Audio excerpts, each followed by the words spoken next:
नमस्कार मित्रों, what are you doing with your life. जय कृष्णामूर्ति की इस पुस्तक का 15वां अध्याय, जिसका विषय है सत्य क्या है। तुम सत्य को जानना चाहते हो?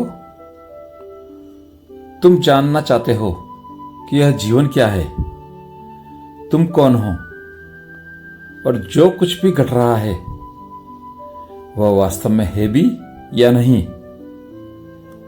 लेकिन क्या तुम जान सकते हो सत्य को विचार के माध्यम से? क्या शब्द तुम्हें ले जा सकते हैं उस पार जहां कोई अनुभव भी तुम्हारे साथ नहीं जाता? कृष्णामूर्ति कहते हैं, सत्य एक ऐसा देश है जहां कोई रास्ता नहीं जाता, क्योंकि रास्ता होता है तब जब कोई मंजिल पहले से तय हो, और जो तय है वह नया नहीं हो सकता, वह तुम्हारे अतीत की स्मृति है। तुम हर बात को जानने के लिए सोचते हो, पर क्या तुमने कभी सोचा है कि स्वयं सोच ही सत्य से दूरी है? तुम जब कहते हो मैं सत्य को जानना चाहता हूं, तब तुम पहले से ही एक कल्पना लिए हो, शायद कोई अद्भुत प्रकाश, कोई दिव्य अनुभव, कोई परमानंद का क्षण। और यही कल्पना तुम्हें अंधा कर देती है। सत्य वह नहीं है जो तुम सोचते हो, वह भी नहीं जो तुमने किताबों में पढ़ा है, वह कोई अनुभव भी नहीं, क्योंकि अनुभव वह है जिसे मैं अनुभव करता है। और जब तक मैं है, सत्य नहीं। एक दिन एक युवा कृष्णमूर्ति के पास आया, पूछा, आप सत्य के बारे में इतना कहते हैं, क्या आपने सत्य को देखा है? कृष्णमूर्ति मुस्कुराए। उन्होंने कहा, यदि मैं कहूं कि मैंने देखा है तो तुम उसे पकड़ना चाहोगे, उसे परिभाषित करोगे और फिर उसकी पूजा करने लगोगे। तब वह सत्य नहीं रहेगा, वह सिर्फ एक विचार बन जाएगा। क्योंकि सत्य कोई वस्तु नहीं जिसे किसी और से लिया जा सके, वह कोई अनुभव नहीं जो किसी और की भाषा से समझ में आ जाए। सत्य को देखा नहीं जा सकता, बल्कि सत्य में ही देखा जाता है।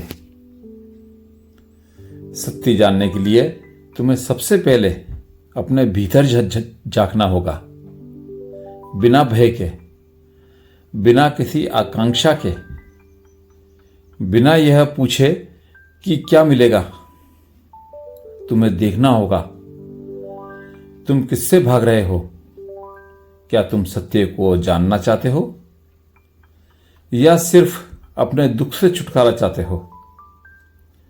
क्या तुम सत्य को जानना चाहते हो या बस एक अर्थ, एक उद्देश्य, ताकि जीवन की पीड़ा कम हो जाए? यदि ऐसा है तो तुम सत्य नहीं ढूंढ रहे, बल्कि आराम खोज रहे हो। सत्य कोई विचार नहीं है, वह कोई भावना भी नहीं, वह कोई छवि नहीं जो तुमने किसी धर्म ग्रंथ से ली हो। सत्य वह है जो अभी है, इस क्षण, बिना नाम के, बिना व्याख्या के। जब तुम किसी फूल को देखते हो, बिना यह कहे कि वह गुलाब है, बिना यह सोचे कि वह सुंदर है, सिर्फ देखते हो, तो वह क्षण तुम्हें सत्य के समीप ले आता है। क्योंकि उसमें मैं नहीं होता, कोई विचार नहीं होता, सिर्फ देखना होता है। और ध्यान, यही ध्यान है ध्यान कोई साधना नहीं, कोई तकनीक नहीं, कोई अभ्यास नहीं। ध्यान का अर्थ है देखना हर उस चीज को जो मन कर रहा है, बिना हस्तक्षेप के।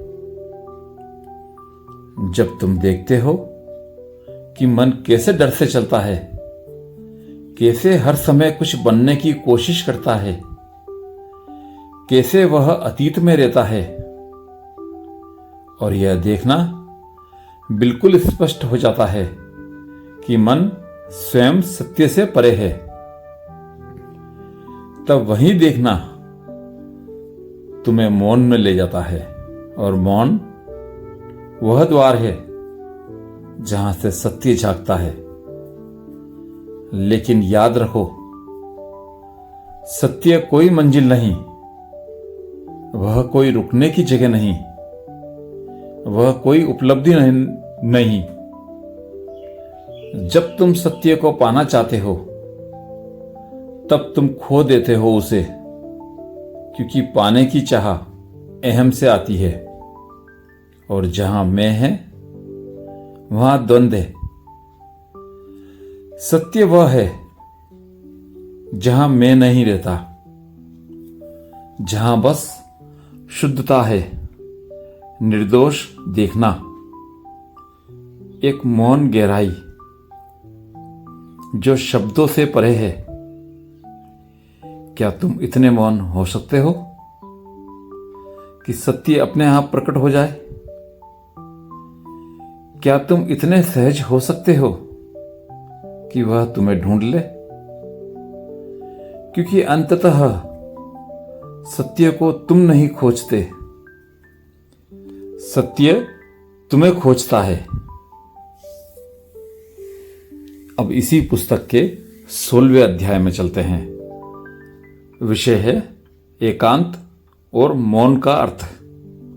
जब मन बिल्कुल शांत हो जाए, तुम अकेले हो और यह बात तुम्हें चुभती है। तुम हर समय किसी के साथ रहना चाहते हो, किसी व्यक्ति के, किसी विचार के, किसी मनोरंजन के साथ, ताकि यह अकेलापन, यह खालीपन न दिखाई दे। लेकिन क्या तुमने कभी उस अकेलेपन को बिना भागे, बिना किसी शोर के बस देखा है? क्योंकि एकांत कोई दुख नहीं है, वह भय नहीं है, बल्कि एकांत ही वो धरातल है जहां मौन का बीज अंकुरित होता है। जब तुम भीड़ में होते हो, तब तुम दूसरों से ऊर्जा लेते हो। तुम्हारी पहचान दूसरों की आंखों में प्रतिबिंबित होती है। तुम्हारा सुख दूसरों की स्वीकृति में लिपटा होता है। लेकिन जैसे ही तुम अकेले होते हो, यह सब छीन लिया जाता है। तब रह जाता है सिर्फ तुम, बिना किसी मुखौटों के, बिना किसी भूमिका के। और यहीं से एक नई यात्रा शुरू होती है, जो बाहर नहीं, भीतर जाती है। कृष्णमूर्ति कहते हैं, एकांत वह नहीं जो पहाड़ों पर जाकर मिलता है। एकांत वह है जब मन की खुद की गतिविधियों से शांत हो जाता है। यह मौन कोई अभ्यास नहीं है, कोई क्रिया नहीं। यह तब घटता है जब तुम स्वयं को पूरा का पूरा समझ लेते हो। जब तुम देखते हो अपने भीतर की आकांक्षाओं को, अपने डर को, अपने पलायन को, और इन सब पर कोई निर्णय नहीं करते, तब धीरे धीरे एक मौन उतरने लगता है, जैसे कोई धुंध जिसमें हर आवाज विलीन हो जाती है। यह मौन कोई मजबूरी नहीं है, यह अकेलापन कोई सामाजिक अलगाव नहीं है। यह एक आंतरिक स्थिति है जहां मैं और उसका संघर्ष दिखने लगता है और फिर धीरे धीरे मिटने लगता है। जब तुम पूरे हो जाते हो तभी मौन आता है। मौन उस संपूर्णता की छाया है और यह मौन शब्दों से परे होता है। यह वह मौन नहीं जो तुम सुनते हो रात को जब बाहर कोई आवाज नहीं होती। यह वह मौन है जो भीतर घटता है जब विचार की गति थम जाती है, जब समय रुक जाता है, जब अनुभव करने वाला गायब हो जाता है। तब तुम हो जैसे शून्य आकाश जिसमें कुछ भी नहीं लेकिन सब कुछ संभव है। और यही मौन वास्तविक ध्यान है। ध्यान कोई मुद्रा नहीं, कोई अभ्यास नहीं, कोई नियम नहीं। ध्यान वह मौन है जहां तुम कुछ कर नहीं रहे बल्कि बस हो। तब देखना पत्ता हिलता है, हवा चलती है, तुम्हारे भीतर कुछ नहीं हिलता। मन जैसे थम गया हो, ना कोई प्रतिक्रिया, ना कोई तुलना, ना कोई इच्छा। तब तुम्हारा संपूर्ण अस्तित्व मौन हो जाता है और उसी मौन में तुम सत्य को छूते हो। उसी मौन में जीवन अपना अर्थ प्रकट करता है, बिना शब्दों के, बिना किसी प्रमाण के। उसी मौन में तुम प्रेम को अनुभव करते हो जो किसी व्यक्ति से बंधा नहीं होता बल्कि अस्तित्व से जुड़ा होता है। तो क्या तुम उस एकांत में उतर सकते हो जहां कोई डर ना हो, कोई आकांक्षा ना हो, कोई आवाज ना हो, सिर्फ मौन हो?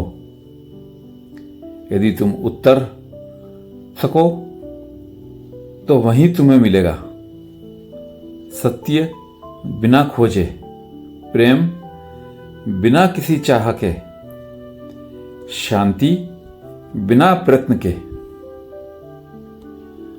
अब हम चलते हैं इस पुस्तक के 17वें अध्याय में, जिसका विषय है डर और असुरक्षा। तुम बचपन से सुनते आए हो, कुछ बनो, कुछ हासिल करो, कुछ सिद्ध करो। तुम्हें सिखाया गया है कि जीवन एक दौड़ है और अगर तुम रुके तो पीछे छूट जाओगे।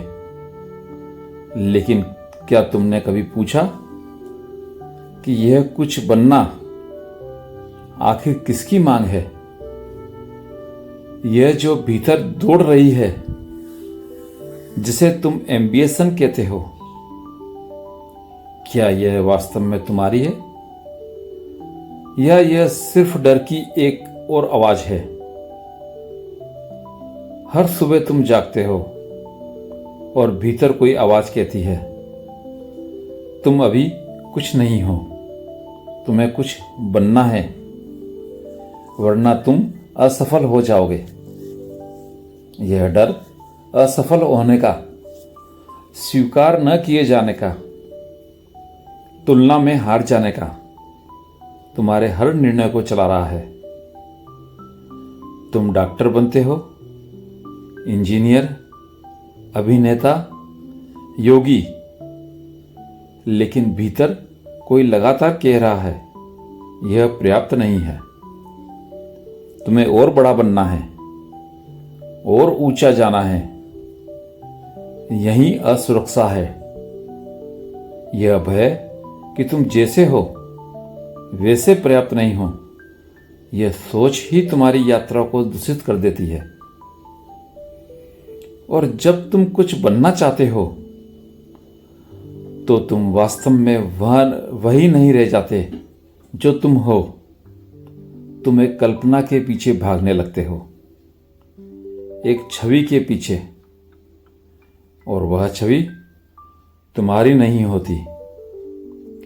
कृष्णमूर्ति कहते हैं, सफलता का पीछा करना मन की असुरक्षा को ढकने की एक चाल है। जब तुम भीतर असुरक्षित महसूस करते हो तब तुम बाहर सत्ता चाहते हो, संपत्ति चाहते हो, प्रसिद्धि चाहते हो, धार्मिक पदवी चाहते हो, ताकि तुम स्वयं को महत्वपूर्ण महसूस कर सको। लेकिन क्या महत्वपूर्ण होना वास्तव में जीवन का उद्देश्य है? तुम्हारा मन लगातार तुलना करता है दूसरों से, अपने ही पुराने अनुभवों से और उस कल्पना से जो तुमने अपने लिए गढ़ी है।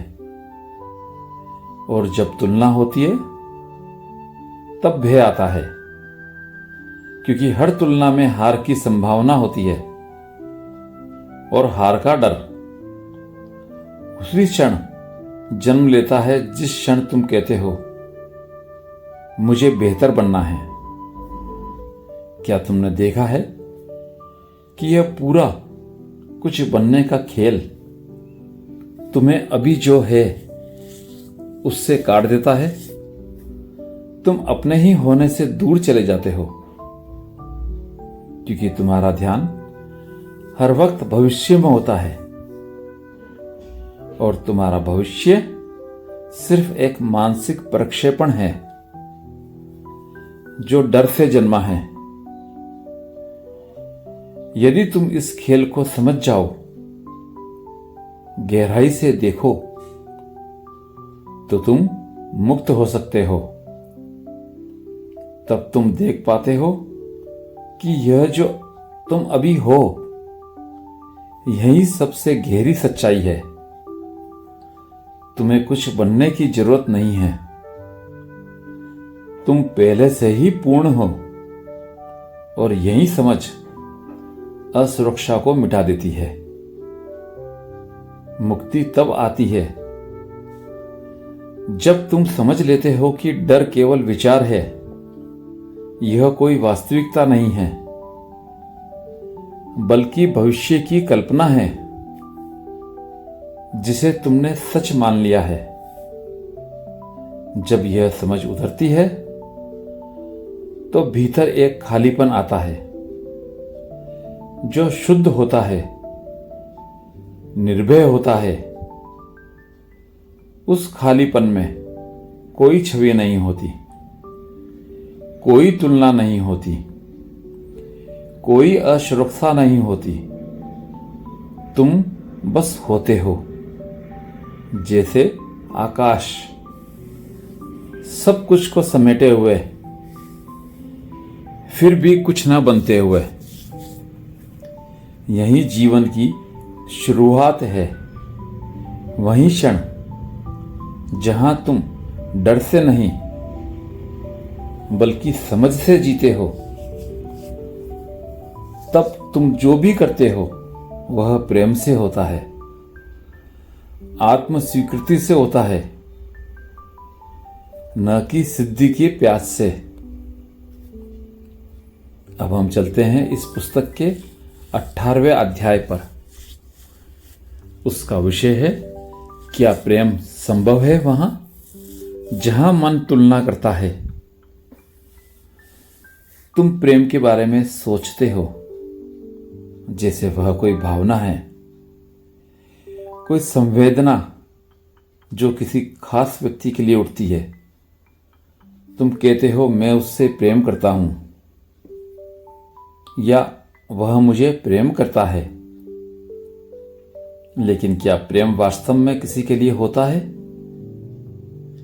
या वह कुछ और ही है जिसे हम जान ही नहीं पाए? कृष्णामूर्ति पूछते हैं, क्या प्रेम वहां संभव है जहां मन तुलना करता है? देखो अपने जीवन में तुम जिसे प्रेम कहते हो उसके पीछे कितनी अपेक्षाएं हैं। तुम प्रेम में देना नहीं बल्कि लेना चाहते हो। तुम चाहते हो कि सामने वाला तुम्हारी इच्छाओं को पूरा करे, तुम्हारी उम्मीदों पर खरा उतरे, तुम्हें महत्व दे, तुम्हें सुरक्षित रखे। क्या यह प्रेम है या व्यापार? जहां अपेक्षा है वहां स्वाभाविक ही तुलना जन्म लेती है। तुम तुलना करते हो दूसरों से, पुराने अनुभवों से, कल्पनाओं से। तुम्हारा मन कहता है वह पहले जैसा नहीं रहा, उसने मुझे पहले ज्यादा चाहा था, दूसरों के रिश्ते ज्यादा सुंदर हैं। और इस तुलना से उपजता है असंतोष, ईर्ष्या, अलगाव। अब सोचो, क्या प्रेम ईर्ष्या से रह सकता है? क्या प्रेम नियंत्रण चाहता है? क्या प्रेम शिकायत करता है? यदि हां, तो वह प्रेम नहीं है। वह मन का एक चालाक खेल है जो सुरक्षा, सहारा और अपनी छवि के लिए दूसरे का उपयोग करना चाहता है। प्रेम वहां है जहां कोई भय नहीं। प्रेम वहां है जहां तुम सामने वाले को बदलने की कोशिश नहीं करते। प्रेम वहां है जहां तुम उसकी स्वतंत्रता को सम्मान देते हो, उसे खुला छोड़ते हो उड़ने के लिए, चाहे वह तुम्हारे पास लौटे या नहीं। लेकिन क्या तुम में यह साहस है? क्योंकि प्रेम में सबसे बड़ी चुनौती यही है कि वह तुम्हारे स्वयं को मिटा देता है, तुम्हारे मैं को, तुम्हारी छवि को, तुम्हारी अपेक्षाओं को। और जब यह सब मिटता है तभी प्रेम उभरता है। वह तुम्हारे भीतर ऐसे बहता है जैसे हवा बहती है, स्वतंत्र, निरपेक्ष, निर्विकल्प। तुम तब प्रेम करते हो बिना यह पूछे कि क्या मैं प्रेम कर रहा हूं। वह तब होता है जब मन शांत होता है, बिना शोर के, बिना आकांक्षा के। और तब तुम्हारा होना ही प्रेम बन जाता है। लेकिन यदि मन में तुलना है तो प्रेम तुरंत खो जाता है, क्योंकि तुलना में तुम यह देख रहे हो वह मुझे कितना देता है, क्या वह मेरे योग्य है, क्या मैं उसके बिना अधूरा हूं। प्रेम में अधूरापन नहीं होता, प्रेम में मांग नहीं होती, प्रेम में कोई अतीत नहीं होता, कोई भविष्य नहीं होता। वह बस होता है इसी क्षण में। जब तुम यह समझ लेते हो कि प्रेम एक क्रिया नहीं है बल्कि एक अवस्था है, तो तुम देख पाते हो कि तुम स्वयं भी उस प्रेम हो सकते हो जिसकी तुम्हें तलाश थी। वह प्रेम जो किसी एक से नहीं बंधा बल्कि पूरे जीवन से जुड़ा है। तब तुम फूल को देखकर प्रेम में होते हो, आसमान को देखकर, किसी अपरिचित को देखकर, क्योंकि तब तुम स्वयं से जुड़ चुके होते हो। और जब तुम स्वयं से जुड़े होते हो तो हर रिश्ता पवित्र हो जाता है। तो अब यह सवाल रह जाता है, क्या तुम प्रेम के उस मौन को सुन सकते हो जहां शब्दों की कोई आवश्यकता नहीं? धन्यवाद।